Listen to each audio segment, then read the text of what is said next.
É uma pessoa muito especial, uma pessoa muito querida da igreja, muito querida nossa. Então, Deus colocou no nosso coração de convidar o Sérgio para falar e nesse tema aí, né? Desigrejados, né? Então, eu dei esse desafio para ele, falei para ele, fica à vontade. Ele falou, não, gostou, concordou. Então, com vocês, nós possamos aproveitar nosso irmão Sérgio. Vamos orar, vamos pedir que Deus esteja abençoando a vida do servo, para que ele possa falar aquilo que o Senhor colocou no coração dele para essa noite. Bondoso Deus, Pai querido, nesse momento, Senhor, coloco diante da Tua presença a vida do nosso irmão Sérgio. Pedimos que Tu estejas, Senhor Deus Pai, ungindo o Teu servo com a Tua santa e graça, Senhor. E que tudo que vamos aprender aqui, tudo que vamos ouvir aqui, Senhor, seja para a honra e glória do Teu santo nome. Usa o Teu servo, Senhor Deus, para que ele seja uma ferramenta nas Tuas mãos nesta noite. É a oração que fazemos em nome de Jesus. Amém. Amém. Sejam, fique à vontade, se quiser por suporte, quiser tirar o microfone, fique à vontade, tá bom?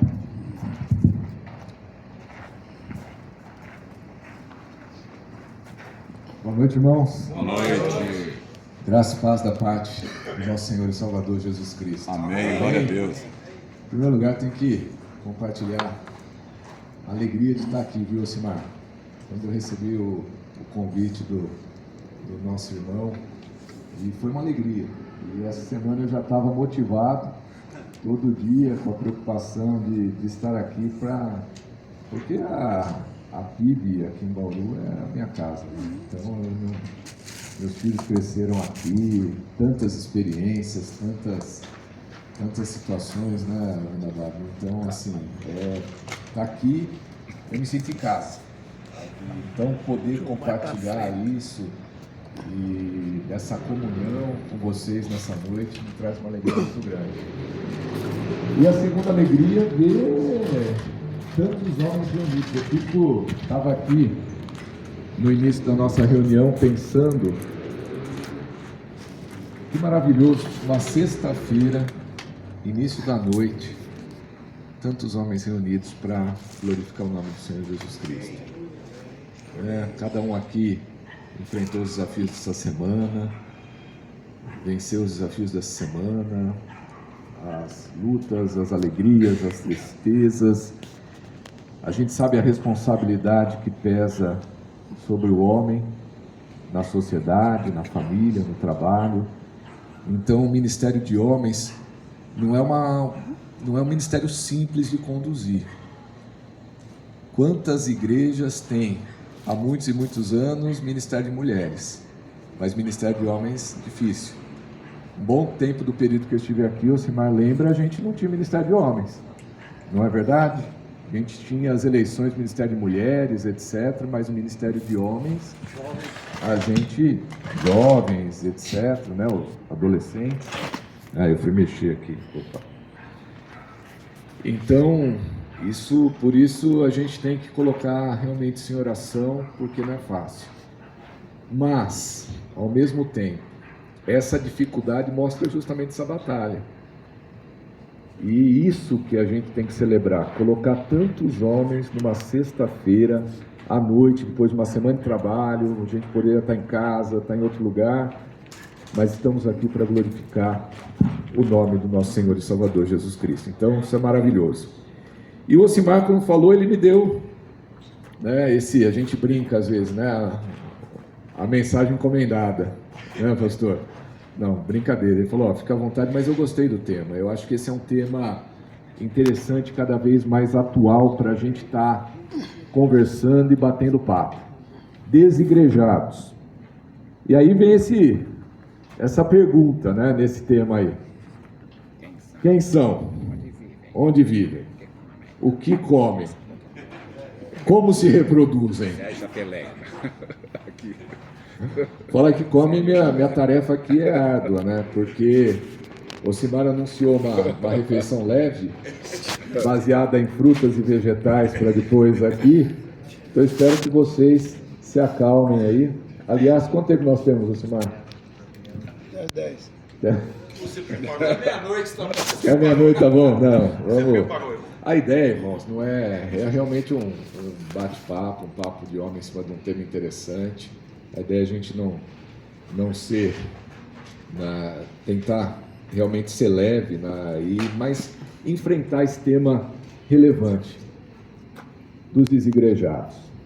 Quem são, onde vivem, o que eles comem, como eles se reproduzem, onde eles estão. E aí a gente chega na grande questão. Basicamente, um desigrejado, como diz aí, é esse cristão fora da igreja. Curioso que antigamente a gente tinha a figura do católico não praticante. Quem já ouviu falar do católico não praticante? Talvez alguns aqui 90%. tenham até sido católico não praticante, né? Qual a tua religião? Sou católico. Daí vinha o complemento, não praticante. Crente era difícil. Porque ser crente e estar na igreja era praticamente a mesma coisa. É ou não é, Silvino? Se o cara se dizia crente e não estava na igreja, a gente chamava ele de desviado. Não é verdade? Ah, o fulano lá, está desviado.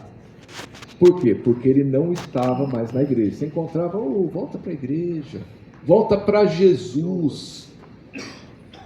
A igreja está de portas abertas, os irmãos estão sentindo sua falta.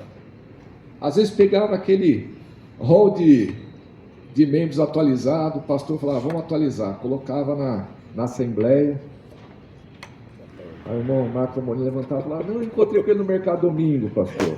Falou que ele está sentindo ali uma vontade, ali no fundo do coração de voltar. Aí a igreja segurava mais um pouco. Mais 10 anos, o sujeito aparecia. Né? Os diáconos sofriam com isso, quando tinha que atualizar a roda de membros. Mas era isso. Então, ser crente e estar na igreja era sinônimo. Você tinha o evangélico crente, o católico ele podia ser praticante, não praticante, etc. Ele convivia bem com essas duas situações. O crente não. Mas de repente a gente tem essa figura do desigrejado. Sou crente, estou firme com Jesus, mas não estou na igreja. Como assim? Antes não tinha. Você é crente, você está na igreja. Ponto. Você vai para a igreja, você se congrega, você se envolve com a igreja. Não é possível ser cristão fora da igreja. Aí vem o movimento dos desigrejados e diz, é possível sim. Você pode ser cristão e você pode estar fora da igreja. Há uma resistência em relação ao cristianismo institucionalizado, a instituição da igreja. Qual a sua religião? Cristã. Mas eu rejeito o cristianismo institucionalizado. E a gente tem alguns motivos para isso. Primeiro, a decepção com a própria instituição ou com a liderança. E aqui acho que a gente tem que fazer uma meia-culpa. Esse evangelicalismo, esse movimento evangélico que a gente viu surgir nos últimos anos, os movimentos neopentecostais, as comunidades, o evangelho da prosperidade e tantas outras coisas, geraram muita decepção.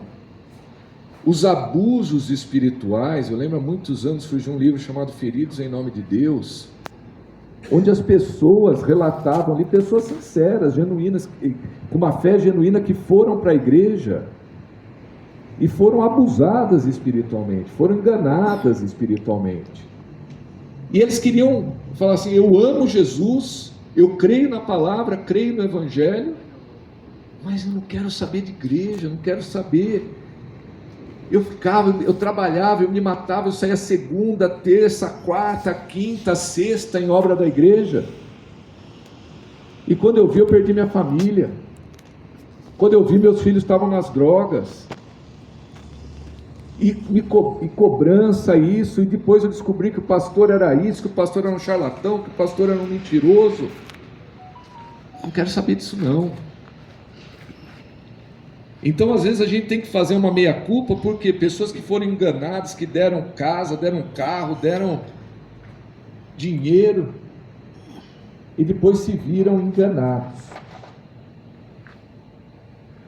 E isso daí gera, muitas vezes, e olha só, esse sujeito, ele não é um desviado na concepção dele. Porque o desviado, às vezes, você encontra aquele irmão, mas volta para Jesus, pois é, sei que eu estou errado, mas sabe que eu preciso consertar minha vida antes. Aí você fala, rapaz, você não vai conseguir consertar nunca, volta para a igreja, Jesus te ajuda a consertar a sua vida. Não, eu estou morando contra amanhã não sei aonde, aquela história, preciso arrumar isso, estou no vício, estou não sei o que. O cara quer consertar isso daí antes de voltar. Então ele tem aquela consciência. Esse sujeito desigrejado, não, fala, estou firme. Simar, estou firme com Jesus. Tenho mais intimidade com ele do que vocês que estão na igreja. Oro, me reúno com a minha família, às vezes tomo um café, vou lá na padaria ali, domingo de manhã.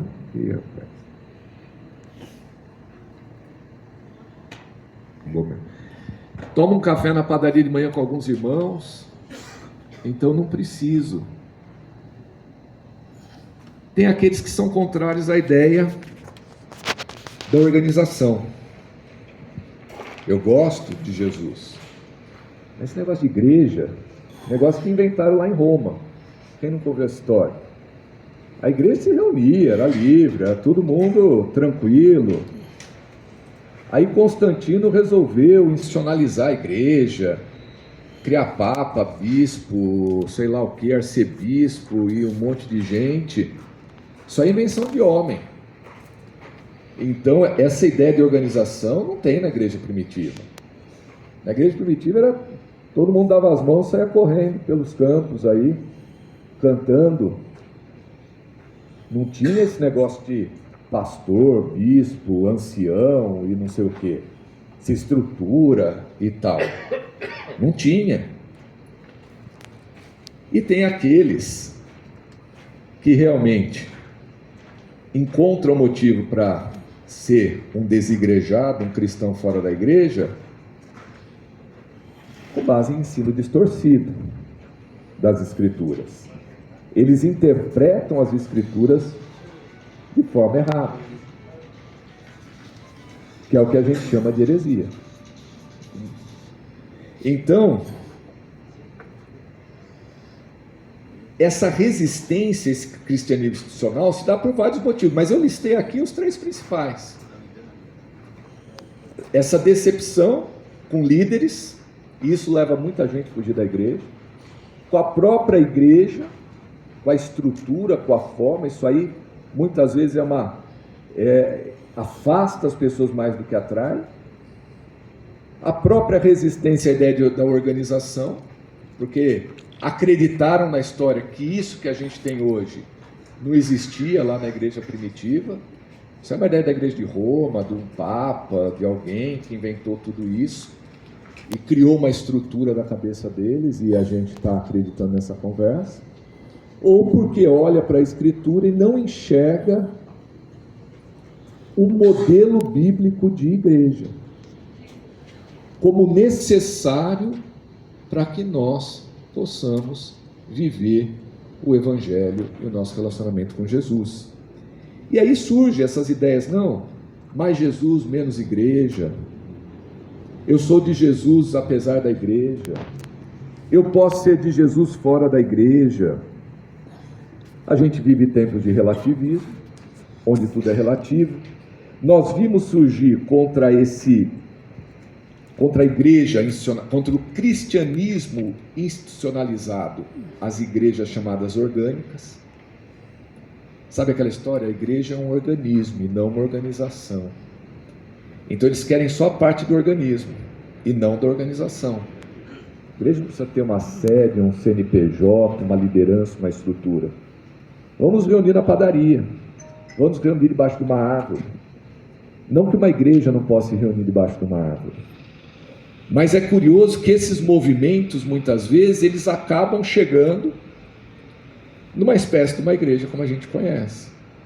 Porque tudo bem, eu quero ser o desigrejado ou de uma chamada igreja orgânica.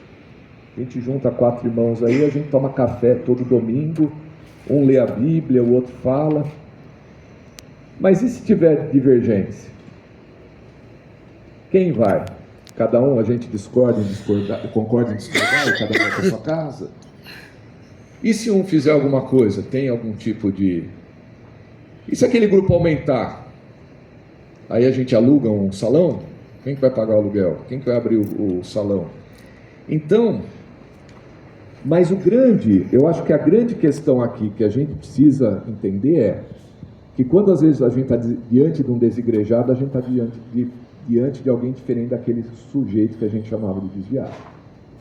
E que esse sujeito, normalmente, ele vai, na conversa com a gente, ele vai manifestar uma dessas coisas. Frustração, decepção, vítima de algum abuso, alguma resistência à organização, à liderança, às vezes uma própria rebeldia. Ele tem uma rebeldia dentro dele que ele não tratou, então ele resiste, porque ele quer viver do jeito dele, e principalmente heresia. Agora, irmãos, e de fato, muitas dessas situações, às vezes a gente sabe, e a igreja tem que estar preparada, e nós temos que estar preparados para nos defendermos disso e para ajudarmos aqueles que estão assim.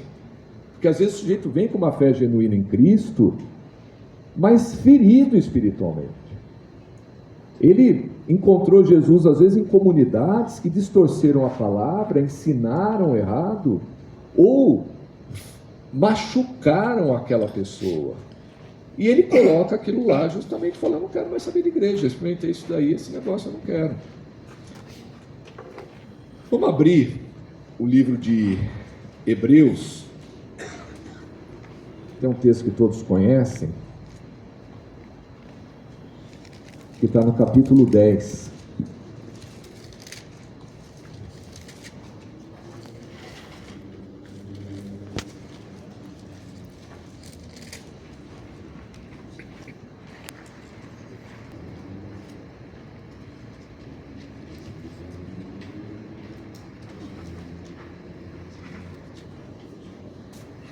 Eu vou ler a partir do verso 19, mas antes de ler, só a ideia, como eu falei, é um bate-papo. A nossa ideia não é fazer um estudo bíblico profundo, não é uma pregação com vários pontos, mas só para a gente contextualizar biblicamente. Tem vários textos que a gente podia usar, mas esse é muito interessante para a ideia do desigrejado, daquele sujeito que entende nutrir uma fé genuína por Cristo, que diz que Cristo é o seu único e suficiente Salvador, que tem desejo de ter um relacionamento pessoal com Cristo, que gosta de ler as Escrituras, que às vezes até assiste a pregação de algum pastor na internet, e depois da pandemia, principalmente, a gente vive um pouco ainda desse rescaldo de irmãos que viraram crente em casa. Eu tenho um conhecido que sempre atuou na igreja, etc. Um dia eu encontrei com ele, falei: e aí, como você está? Ele: nós estamos cultuando em casa, eu, minha esposa e meu filho. Falei: cara, mas pela liberdade que eu tinha, eu falei: você é um cara vivido no Evangelho, você é um cara que fez seminário teológico, então você é um cara que tem um discernimento, como que você vai? Ele falou: não, a gente agora está seguindo uma igreja do Rio de Janeiro, pastor fantástico, a mensagem excelente, e a gente assiste o culto todo domingo, no horário, sento eu, minha esposa, meu filho, na sala de casa, até ceia nós tomamos ali.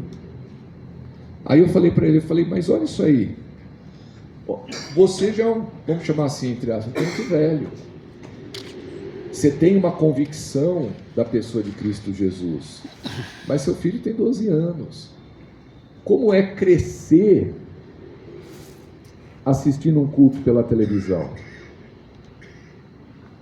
É muito legal você escolher num cardápio do YouTube, da internet: eu só quero ouvir o pastor Luiz Saião, eu só quero ouvir o Augusto Nicodemos, eu só quero ouvir o Hernandes Dias Lopes.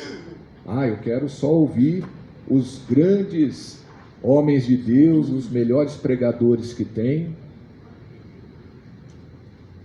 Mas isso é ser igreja? Essa que é a questão. Isso preenche os mandamentos que a Bíblia nos orienta? E Hebreus é um texto interessante, porque é um livro que a gente não sabe quem foi o autor. Uns falam que é Paulo, mas os estudiosos afastam essa possibilidade. Alguns chegam a falar que poderia ser até Apolo, o escritor dessa carta. Mas uma coisa é certa, era alguém que conhecia bem o judaísmo. E naquele primeiro século não era fácil ser um judeu que encontrou em Cristo o Messias prometido e abraçou o que eles chamavam de seita do caminho, o cristianismo, que reconheceu em Cristo aquele que trouxe todas as promessas do Antigo Testamento para o grande libertador e salvador de Israel. Quando essa pessoa professava isso, ela passava a ser perseguida pelos próprios judeus. E o livro de Hebreus é meio que um chamado para esse povo que começou bem, começou a empolgar, agora nós somos de Jesus, de Jesus, de Jesus. Aí a pessoa no caminho, e Hebreus vem dar esse chacoalhão, fala, gente, Jesus é maior que Moisés, o sacrifício de Jesus é maior do que os sacrifícios lá no tabernáculo. Jesus é maior que os anjos, Jesus é superior a tudo, Jesus em tudo foi tentado, sem pecado, é a plenitude dessa divindade. E no capítulo 10, ele vai começar falando justamente isso, que o sacrifício você oferecia todo ano, e ele vai lá e oferece sacrifício de uma vez, que o sumo sacerdote tinha que oferecer os sacrifícios num tabernáculo, e Jesus ofereceu o sacrifício ele mesmo no tabernáculo celestial. Aqui embaixo, como quem diz, aqui era uma maquete do tabernáculo verdadeiro que ele ofereceu. Ele traz a mente do judeu, porque o judeu conhecia. Para a gente às vezes é meio difícil imaginar essa cena de você chegar num lugar, na tenda, né, Elcimar? Agora você chega lá na tenda, sumo sacerdote, os sacerdotes te recebiam ali, abriu aquela cortina, você entrava, tinha um altar enorme ali, de bronze, água, você levava o animalzinho, falava, vim aqui pagar o preço dos meus erros, do meu pecado, das minhas transgressões. O sacerdote, tá bom, vem aqui, dava uma faca na sua mão, fazia você botar a mão na cabeça daquele animal, olhar no olhinho dele, botar aquela faca quando ele ficava porque não era ele que matava o animal para você, você matava, o pecado era teu e você ia transferir para o inocente. Você olhava no olho dele e falava, eu fiz um monte de coisa errada essa semana, mas sei que vai morrer por aquilo que eu fiz. E ele botava a mão para transferir, para ser um com ele ali, com aquele ser, com aquele cordeiro. Ele pegava aquele cutelo, aquela faca, e aquele sangue vazava, aquele animal morria, e ele apresentava o sacrifício. E aí a gente tem João Batista, quando ele olha Jesus no Rio Jordão e fala, eis o Cordeiro de Deus, que tira o pecado do mundo. O Cordeiro que foi providenciado pelo Senhor. Aquele que eu não tenho nem a dignidade de desatar a sua sandália. Ele veio para esse sacrifício. O autor aos Hebreus vai lembrando isso. Esse sacrifício não é de touros e bodes que vai apagar os pecados, mas desse sangue perfeito de Cristo Jesus. E o sumo sacerdote ia lá, ano após ano, ia lá no Santo dos Santos, ofereceu sacrifício por todo o povo ficava lá fora, sem saber se o sacrifício tinha sido aceito, se o cara estava vivo ou morto, Se tivesse morto, não dava nem para buscar ele lá dentro, tinha que puxar ele para fora. E Jesus entra e faz esse sacrifício perfeito. Então o autor dos Hebreus está falando, gente, vocês estão voltando para os touros e bodes? Vocês estão voltando para o sacrifício que é só uma imagem, um símbolo, uma representação do que Jesus fez? Está difícil a perseguição, mas o caminho é voltar para trás? Nós vamos para trás, diante desse sacrifício perfeito? E aí ele entra no verso 19, que eu quero ler com os irmãos, aí capítulo 10, 19, dizendo, portanto, irmãos, tendo coragem para entrar no lugar santíssimo por meio do sangue de Jesus. Aquele lugar, na mente do hebreu, do judeu, que só o sumo sacerdote entrava ainda assim uma vez por ano, e depois ter oferecido um sacrifício por ele mesmo.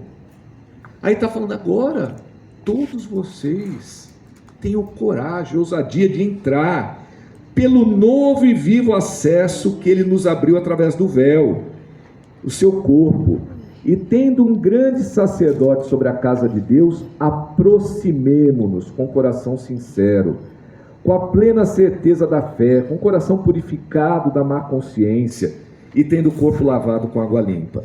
Sem vacilar, mantenhamos inabalável a confissão da nossa esperança, porque quem fez a promessa é fiel.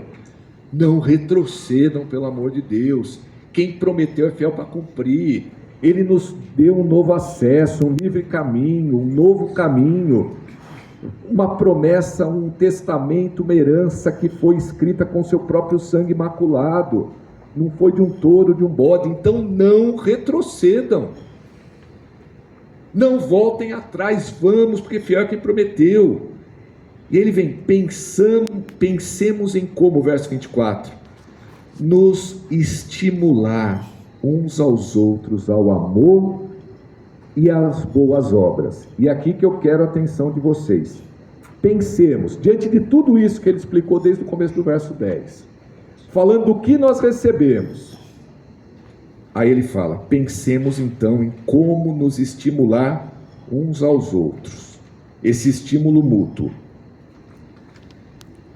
ao amor e às boas obras. Não abandonemos a prática de nos reunir. Algumas versões vai falar de nos congregar, como é costume de alguns, mas pelo contrário, animemo-nos, olha aí, de animar, de admoestar uns aos outros, quanto mais vedes que o dia, com D maiúsculo, o dia da vinda do Senhor, o dia da segunda vinda dele, o dia da consumação de todas as coisas se aproxima. Hebreus é um alerta justamente para isso. Às vezes a gente está falando dessa figura dos desigrejados, que aumentou muito, porque, como eu falava antes, ser crente era sinônimo de estar na igreja. Você se converteu, você passa para a igreja. Fulano agora virou crente, vive na igreja, domingo agora tudo é igreja. Então não tinha evangélico não praticante. Você é crente, você vai para a igreja. Você não vai para a igreja, você está desviado, ponto. Mas naquela época, a gente vê aqui que a coisa não é tão simples, porque naquela época era complicado. Os cristãos se reuniam em diversos locais, às vezes nas praças, às vezes na praia, às vezes debaixo de uma árvore, às vezes nas catacumbas. Quantos cristãos não se encontravam nas catacumbas? Por quê? Porque eles eram perseguidos.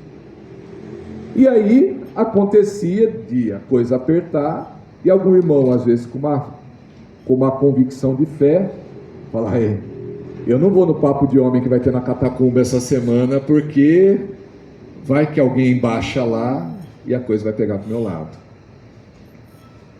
Nem vai ter feijoada, não ia ter mesmo, né? Porque porco não era muito com a galera lá.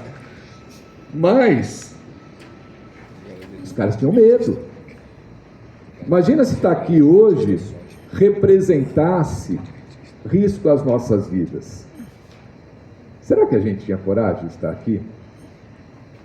Se a gente corresse o risco de entrar alguém aí, matar todo mundo como na Índia, como em algumas regiões da África, como no Paquistão, como em tantos lugares aí onde a igreja é perseguida. E no primeiro século, Roma perseguia os cristãos, falava, esses caras são estranhos. Eles se chamam de irmãos, quer dizer, casam entre eles. Que coisa horrenda. Todo mundo podia ter um templo, podia ter um culto, cultuava qualquer deus, os cristãos não, eles eram perseguidos. Eles não se curvam ao imperador de Roma, eles não prestam culto ao imperador. Os judeus também tinham raiva dele porque eles estavam trazendo os judeus para essa nova doutrina. E eles eram perseguidos por todos os lados. E aí eles começaram a deixar do quê? De se congregar. E congregar não é simplesmente frequentar um domingo a igreja. E aqui vai um alerta. É possível ser desigrejado dentro da igreja. A depender do conceito que você tem da igreja, você pode estar domingo após domingo aqui ser um desigrejado. Porque se você não congrega, se você apenas vem, se a igreja para você é um local em que você senta no banco no domingo à noite, ouve uma palavra e vai para sua casa e esquece todo o resto, então aí o perigo pode ser maior, porque você pode estar vivendo uma situação de desigrejado dentro da igreja institucionalizada. Por quê? Porque justamente esse envolvimento da igreja é mais do que um lugar para assistir o culto. Porque daí realmente, se a pessoa tem essa ideia de eu vou num lugar só para assistir um culto, ela fala, por que eu não posso assistir da minha casa? Inclusive o pastor lá em casa, eu posso colocar em qualquer lugar, ele prega até melhor do que o meu pastor. Se o cara ainda é fluente em inglês, então ele tem um cardápio variado. Não pode assistir culto dos batistas lá dos Estados Unidos, etc. Ah, quero ouvir o John Piper. Quero ouvir o Paul Washer. Eu vou ouvir só os caras, eu sou da igreja deles. Mas será que igreja serve para você sentar num banco, domingo após domingo, ouvir uma mensagem e ir para sua casa?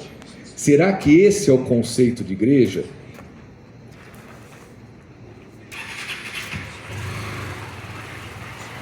Qual o problema de um desigrejado? A gente falou aqui dos motivos. O que normalmente leva? São vários motivos, separei os 3 principais. Mas quais os problemas e as distorções comuns e os riscos de um desigrejado? Primeiro, ele tem uma distorção sobre o conceito da pessoa de Jesus Cristo.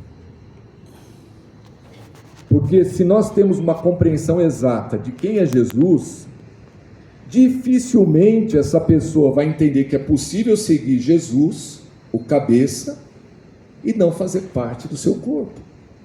Se ele entende, se ele tem uma compreensão bíblica correta sobre a pessoa de Jesus, ele não vai conseguir dizer mais Jesus e menos igreja. Eu amo Jesus apesar da igreja. Eu gosto de Jesus, mas não gosto de igreja. Eu sou de Jesus, mas não sou da igreja. Ou então eu tenho que suportar a igreja. Sabe aquela história? A igreja é igual a arca de Noé. O povo só aguentava, aquelas pessoas só aguentaram o mau cheiro daqueles animais porque lá fora estava pior. Aí a pessoa fica achando que é aquela história. Não, mas a igreja, aquela igreja lá tem um monte de... Ah, não gosto da igreja porque a igreja... Tem um monte de pessoas sem vergonha lá. Falo, não, mas não seja por isso, vem, cabe mais um. Não é porque tem um monte lá que não vai ter lugar para você também, né? Não tem problema, pode vir para a igreja. Porque a pessoa, ela acha que às vezes ela está acima, né? Ela se mede em relação ao próximo, é o que eu sempre brinco. Você se medir em relação ao teu cunhado, teu vizinho é fácil, agora vai se medir em relação a Jesus, né? E aí, quando a pessoa tem um conceito errado de Jesus... O ser desigrejado leva a isso, porque a partir do momento que você entende quem é Jesus, o que ele fez, seu ministério, seu sacrifício, você fala, não tem como ser de Jesus e não ser da igreja. E digo, lembra dos igrejados dentro da igreja, é mais do que frequentar uma igreja, é ser igreja. Porque hoje a gente tem, né? Daí depois, além do fenômeno dos igrejados, você tem o amigo do evangelho, não é? O simpatizante, aí tem todas as categorias, né, de pessoas que têm algum vínculo espiritual ou religioso, né, com a instituição. O próprio conceito de igreja da pessoa incorreto. Lembra que nós falamos antes, às vezes heresia, às vezes uma resistência à instituição. Constantino, Roma, criou, ele se converteu, ele achou que a igreja tinha que ser assim, pegou, criou templo, botou um padre lá, isso aqui é tudo, e a pessoa tenta fugir disso. Então, o desigrejado, além de um problema sério com a pessoa de Jesus, ele tem também uma distorção sobre o que é a igreja, do ponto de vista bíblico. E mais, ele tem um problema, ele vai apresentar problema de discipulado. Porque como ele, se Jesus fala para a gente lá em Mateus 28, para os seus discípulos, vocês devem ir por todo mundo, pregar o evangelho a toda criatura, ensinando-as a praticar, obedecer tudo que eu vos tenho dito, batizando-as em nome do Pai, do Filho e do Espírito Santo. Então, vocês devem ir pelo mundo, levar essa mensagem de reconciliação com Deus. Agora, isso implica naquilo que a gente na igreja chama de discipulado, de fazer discípulos de Jesus. Uma pessoa fora da igreja, ela vai ter uma distorção e um problema na questão do discipulado. Ela ser discipulada e ela discipular a outros. O que é mais curioso do movimento dos desigrejados é que ele não agrega, ele tira. É um movimento contrário, ele subtrai ao invés de somar. A gente está aqui hoje, vários homens. Se a gente tivesse uma praga de desigrejados chegando aqui, opa, não estou vendo mais o irmão tal. O que aconteceu com ele? Não, estou bem, estou em casa, estou indo online. No outro dia outro, no outro dia outro, no outro dia outro. A gente não precisa dessa tenda aqui, pode montar. A gente não precisa da igreja. A gente não precisa se reunir. E como outros virão, se não tivesse essa reunião aqui marcada, nós não estaríamos aqui. Então ele também tem um problema errado, uma distorção no conceito dele de missão. Porque nós não fomos salvos só para ir morar no céu com Jesus. Nós temos um chamado para praticar as obras que Cristo Jesus nos legou. Nós temos um propósito, nós temos um compromisso. Jesus não nos alcançou gratuitamente para nós, sem preço nenhum, preço alto para Ele, para a gente não fazer nada. Existe um sentido, existe um propósito, existe uma missão, existe um compromisso. Você lembra daquela parábola? Que o sujeito tinha uma vinha e ele foi viajar? Quem lembra dessa parábola? Aí o dono da vinha manda um cara lá para cobrar, né? Falou, vocês estão aí na vinha, está na hora de acertar. Eles batem no sujeito, dão uma surra no cara. Aí ele manda outro cara, de novo. Aí ele manda outro, de novo. Já sei, tinha uma ideia brilhante. Vou mandar quem? Meu filho. Não vou fazer nada com ele. O que eles fazem com o filho? Matam. Jesus contou isso para os judeus. Vocês imaginam? Jesus contou isso para eles. E fala, é por isso que o Senhor da vinha vai lá, vai tirar essa vinha deles e vai dar para outros. E eles entenderam, falando assim, olha, aquela missão que era de vocês, judeus, Deus agora vai entregar para outros. E nós estamos aqui, como igreja, como era dos gentios para alguns, nessa missão, porque a missão de Israel era todos os povos irem a Israel e conhecerem a Deus através daquele relacionamento do povo eleito, do povo escolhido. Os povos vinham a Israel. Agora a missão da igreja, a igreja vai às nações. É o que os estudiosos chamam de missão centrípeta e centrífuga. Os povos vinham conhecer o Deus de Israel. Agora a igreja vai às nações. anunciar o Deus de Israel. A vinha foi tirada e agora a responsabilidade está aqui. Então nós temos uma responsabilidade. Nós temos uma responsabilidade. Jesus disse para eles que aquilo que tinha sido dado a eles, eles rejeitaram. A pedra de esquina foi rejeitada.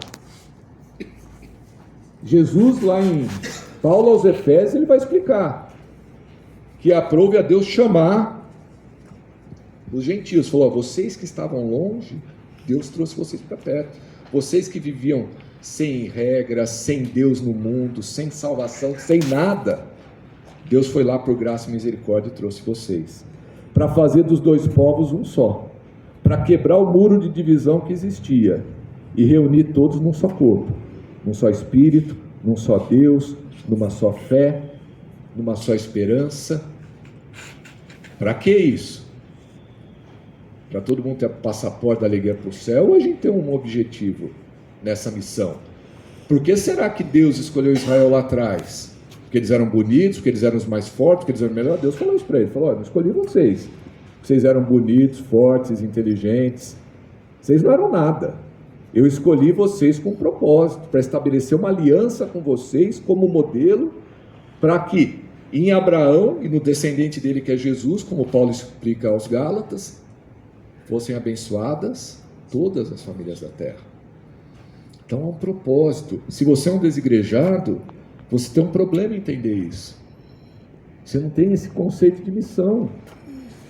E por fim, o conceito de dons e serviços.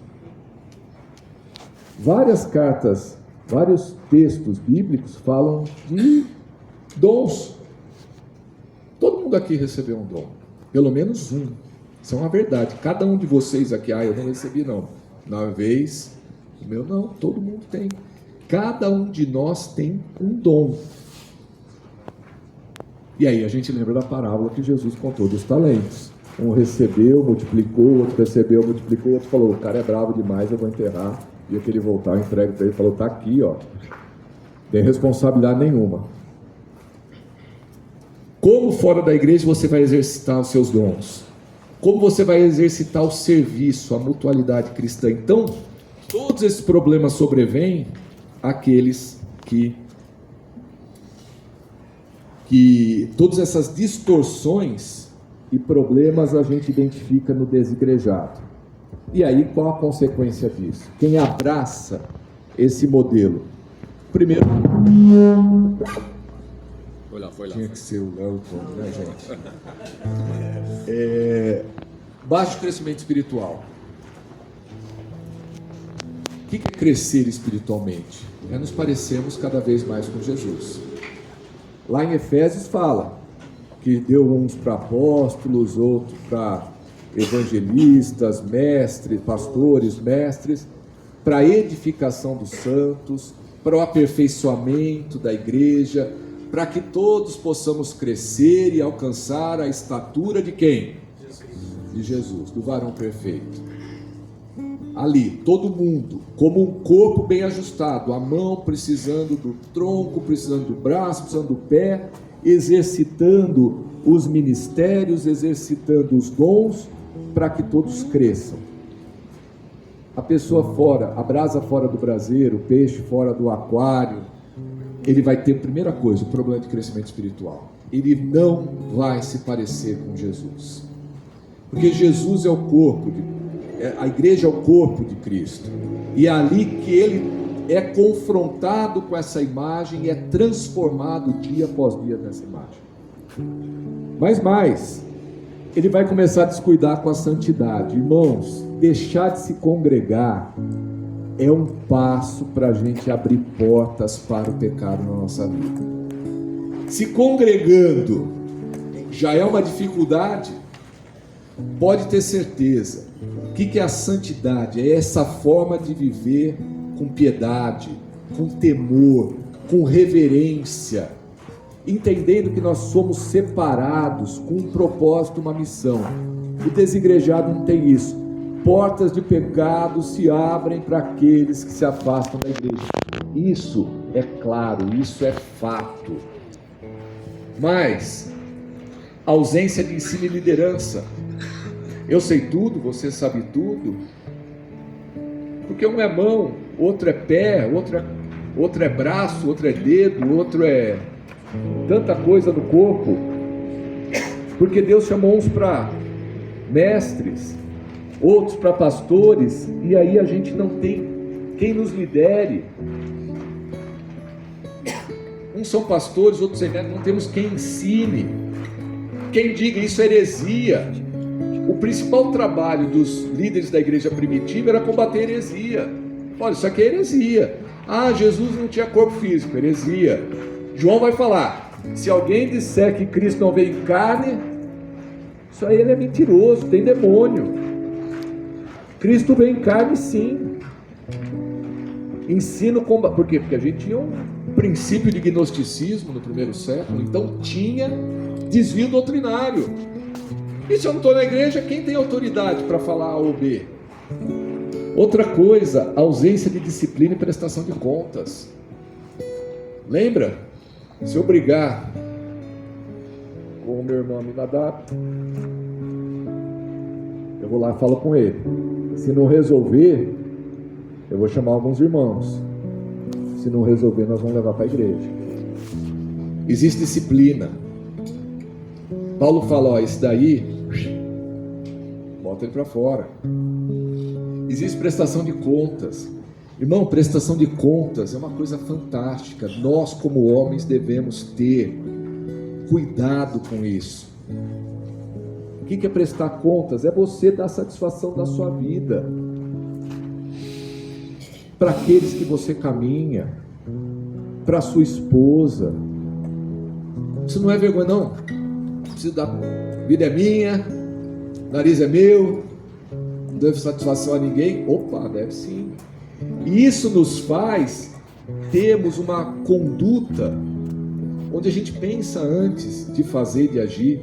Prestar contas é uma bênção. Desde você falar, olha, eu vou ali pagar uma conta e volto. Porque isso faz parte, isso é um princípio que ajuda no casamento, ajuda no trabalho, ajuda na igreja. E a gente só tem aqui. Se eu sou fora da igreja, eu não presto conta para ninguém. Desvio doutrinário nem se fala, porque não tem ensino. Dificuldade para você cumprir a missão e o propósito, porque como que a gente vai servir se eu não tenho todos os dons? Ausência de serviço, a mutualidade cristã não existe. E o desestímulo a perseverar na fé. Porque na igreja, é o que ele fala aqui, a gente se admoesta, a gente, como diz aqui, se estimula, a gente estimula uns aos outros aqui, ao amor e às boas obras. Vamos lá. O Ocimar essa semana, ó, temos um evento lá, vai ter um papo de homem, vamos lá, vamos. Isso é um estímulo. A gente está aqui numa sexta-feira à noite, às vezes, talvez antes de vir para casa, falou, nossa, estou cansado, mas falei que eu ia, me comprometi, eu vou. E que bênção. Deus poder saber que tem uma igreja aqui que reúne 20, 30 homens numa sexta-feira e fala, nós temos um compromisso com Jesus. Nós temos um pacto, uma aliança com Deus vivo. Nós queremos ser diferente, fazer diferença. Isso é muito precioso. E isso, só esse conceito de igreja, congregação, não igreja local que você assiste um culto, mas a ideia de congregar. A ideia de congregar passa por tudo isso. Passa por crescer, passa por buscar santidade, passa por um lugar de ensino e liderança, passa por estar sujeito à disciplina eclesiástica, a prestar contas para outras pessoas, passa por você ter a base doutrinária correta, a ortodoxia bíblica, passa para você entender seu dom, seu propósito, sua missão, seu chamado, e junto com outros irmãos poder cumpri-lo, passa por você poder servir, serviço, passa por você exercitar a mutualidade. Existem vários princípios de mutualidade cristã que a gente poderia ficar semanas após semana só falando de vários pontos que implicam nessa mutualidade. Amar a Deus acima de todas as coisas e amar o próximo como a mim mesmo. Isso é mutualidade. Como eu amo o meu próximo como a mim mesmo. E é o que ele fala aqui: não abandonemos a prática de nos reunir, como é costume de alguns, mas pelo contrário, nos animemos uns aos outros. Quanto mais o dia se aproxima, irmãos. Então é mais agora, isso aí a gente não pode esmorecer, não é hora de voltar atrás, não é hora de olhar para trás, é hora de prosseguir. E principalmente isso, o estímulo a perseverar na fé. A hora que você está falando assim, acho que eu vou desistir. Aí meu irmão fala, não vai não, nós vamos junto, não desiste não, nós estamos aqui. Ser sozinho, como vai fazer? Igreja, nós nunca podemos perder de vista aquela passagem de Mateus 16, 18. Quem dizem que eu sou? Quem dizem que eu sou? Os irmãos falam que o senhor é não sei quem, não sei o que lá, tá bom. O pessoal ali pode falar muita coisa, mas e vocês aqui, que andam comigo todo dia, estamos juntos? O que Pedro fala? O Filho de Deus. Mas isso mesmo, Pedro. E sobre esta verdade eu vou edificar quem? Os desigrejados? Não, a minha igreja. A igreja, ela está alicerçada na pedra de esquina, na pedra fundamental, que é a verdade da pessoa de Jesus Cristo. Quem é Jesus? É o Messias, é o Cristo, é o Filho de Deus vivo. Ele é único, ele é exclusivo, ele é divino. Essa verdade fundamenta a igreja. Essa verdade nós nos apegamos. Sobre essa verdade nós nos reunimos. Quando nos reunimos como igreja, nós nos reunimos diante disso, dessa verdade inabalável da pessoa de Jesus. E temos essa consciência de várias metáforas, principalmente que o apóstolo Paulo usa, de que somos ramos de uma videira. Ninguém aqui é videira, ninguém aqui está plantado direto, você está lá enxertado, está ligado, você é um ramo. Nós somos ovelhas de um rebanho que anda junto, que o pastor cuida, que o pastor guarda, que o pastor leva para beber água, leva para comer nos pastos verdes, leva, se uma se afasta, ele vai lá buscar. E nós somos membros de um mesmo corpo, de uma mesma fé, num só Deus, num só Espírito. Nós não somos corpo, nós não somos autossuficientes.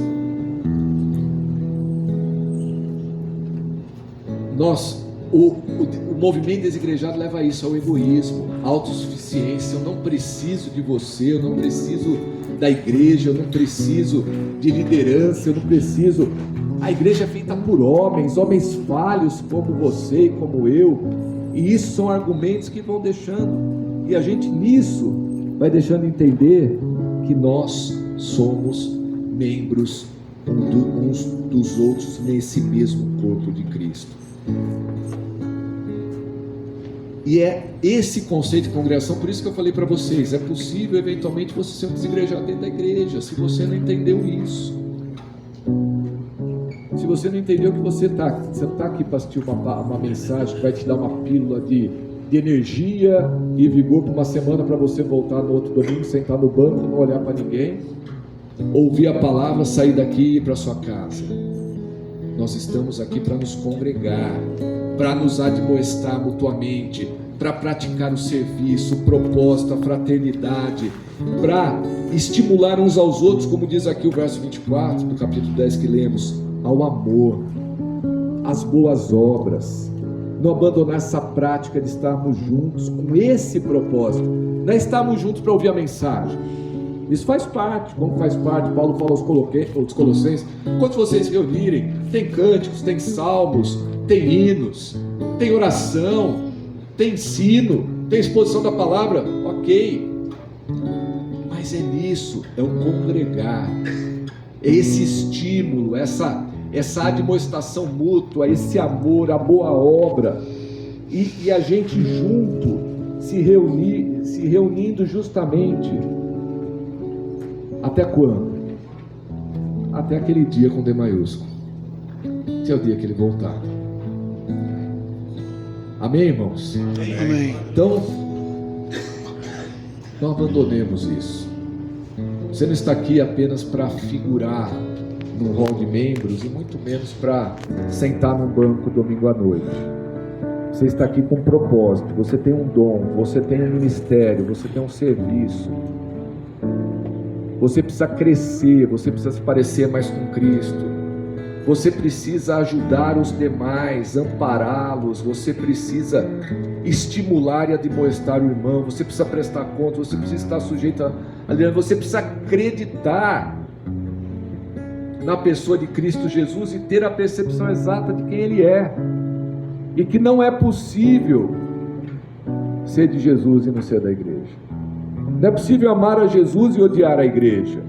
Não é possível querer a Jesus e não querer a igreja. Não é possível amar a Deus acima de todas as coisas e odiar ao próximo. Não. E nós temos esse propósito como igreja. É isso que move que irmãos peguem uma sexta-noite e montem um espaço desse agradável para a gente estar aqui. Isso é estímulo mútuo. É falar, se você está pensando em desistir, não desista. Se você está pensando em olhar para trás, não olhe. Se você está pensando em abandonar, não abandone. Se você está tendo problemas com santidade, se você está tendo problemas de lidar com pecado, se você acha que está com pouco conhecimento da palavra, da pessoa de Cristo, então continue. Porque congregando, se reunindo aqui, você vai encontrar irmãos que vão te ajudar, que vão te ensinar, que vão te estimular, que vão te exortar, te admoestar, que vão puxar a tua orelha, mas vão te consolar, vão te abraçar. Isso é ser igreja. Amém? Que Deus em Cristo nos abençoe. Vamos orar e agradecer ao Senhor. Curve sua cabeça, ore comigo. Querido Deus, graças te damos, Pai, por essa noite tão agradável. Obrigado por esses homens aqui reunidos, Senhor. Como é bonito, como é lindo, Senhor, ver os homens que têm um compromisso com o Senhor, marcaram um dia, um encontro, para vir aqui, para exercitar a mutualidade cristã, para admoestar uns aos outros, para incentivar uns aos outros ao amor, às boas obras, à perseverança na doutrina dos apóstolos, à comunhão cristã, a poder amparar uns aos outros, confortar uns aos outros, estimular uns aos outros, Pai, e acima de tudo, declarar o amor e o compromisso com a Tua igreja e com Cristo Jesus. Que possamos sair daqui esta noite cientes de que não é possível pertencer a Cristo, amar a Cristo, seguir a Cristo e não participar e não ser parte da Tua igreja. Dá-nos um amor genuíno pela igreja, Pai. Dá-nos um amor sincero por essa comunhão e pelo desejo de servir e servir ao lado dos irmãos. Que o Senhor visite cada coração nesta noite. Amém. E encha-nos, Senhor, dessa alegria, desse ânimo, desse regozijo e desse amor, Pai, que nos liga uns aos outros e ao Senhor, para que possamos ser um. Obrigado, meu Pai, por este tempo, e assim nós oramos em nome de Cristo Jesus. Amém. Irmãos, quero agradecer demais. Sempre uma alegria, como eu disse, voltar aqui. Agradecer, fica o meu abraço também para a você. Obrigado pelo convite a cada irmão, ao pastor Herbert. E essa alegria de ser igreja, né? A igreja pode ter seus problemas, mas a gente não tem nada melhor do que ela. É muito bom fazer parte, é muito bom ser igreja. E principalmente nós, aproveitando que estamos num papo de homem, como homem, e o nosso país e o mundo está precisando de referenciais. Nós somos de homens de caráter, homens de valor, homens tementes a Deus, homens com compromisso com Jesus, homens, como Pedro fala, que levantem as mãos em vários locais, homens que abençoem, que profetizem, que preguem a palavra, que exortem no tempo e fora do tempo. Precisamos de homens de caráter, homens de valor, homens com compromisso. Então que Deus possa continuar derramando graça sobre a vida do Ocimar e cada um de vocês, para perseverarem e congregarem junto, para que esse ministério cresça e cada vez mais tenhamos esses homens que sejam referenciais na sociedade, que sejam referenciais na família e principalmente na igreja do Senhor. Que Deus em Cristo nos abençoe. Obrigado, irmão. Muito obrigado, Sérgio. Queremos agradecer em nome da